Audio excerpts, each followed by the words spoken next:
Hey guys, got another knife to review. This is actually a fairly disappointing knife for me. I was gonna make this my main EDC. It was gonna replace this knife, my Endura 4, because I wanted something lighter and something with a liner lock, just, for ease of opening and closing. As much as I like lock bags, I still like a liner lock better. But, yeah, let's go on the good aspects first. This is a very cheap knife. It's the Boker Exkskelibur, or Excalibur, depending on how you pronounce it. Has a very strange spelling. It's based on the burger knives, their EXK, or Excalibur, large Excalibur. So, go check them out, burgerknives.co.za. It's a custom knife based on a custom knife. And they did a pretty good job in terms of replicating the custom. It looks a lot like it. There's very little change. Materials are pretty good.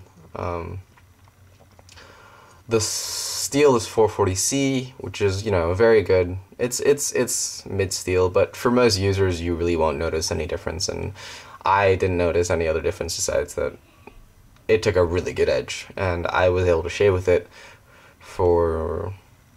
I shaved a couple times with this knife, and it worked very well. Very clean, very smooth.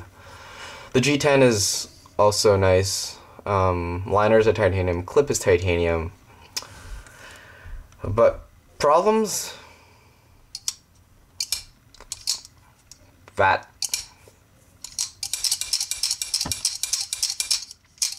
block is broken. The lock has been warped, as you can see from here. The liner itself is deformed. This is due to static weight. It actually survived spine wax. Funny enough, it survived spine wax, but not static weight. This is a good thing to note. Frame locks and liner locks, spine wax tests they don't really determine too much, besides the contact between the lock bar and the tang of the knife. In terms of strength of the lock, static weight is going to determine that. And a thing to note is that frame locks are especially deceptive on how strong they are.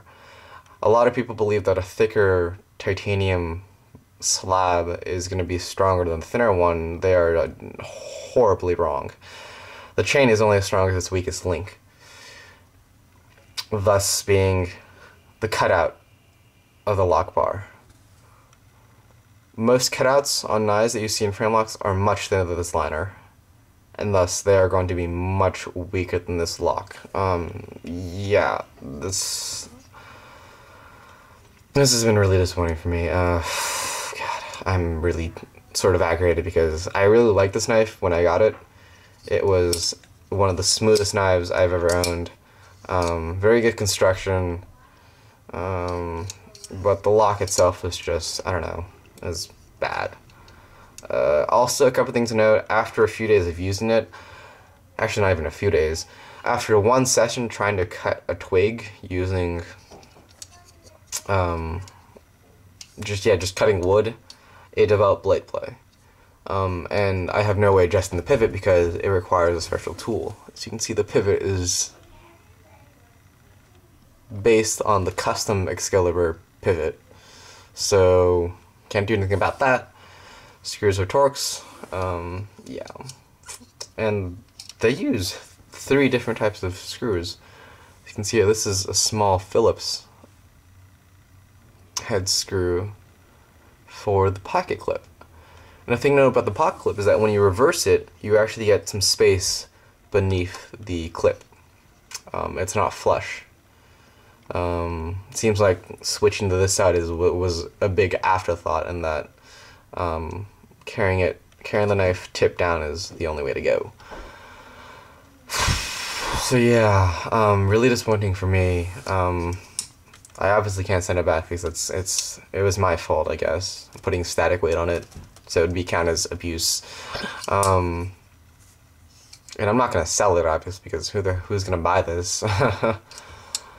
So yeah, really disappointing knife for me. I don't know what I'm gonna do with it. It's probably just gonna get thrown away, or I don't know, I'll use it around the house as a beater, because it's still a knife. I might be able to salvage the blade if I can unscrew the pivot, but I don't know what I'm gonna do with it. But anyways, hope you guys enjoyed that, and next knife review.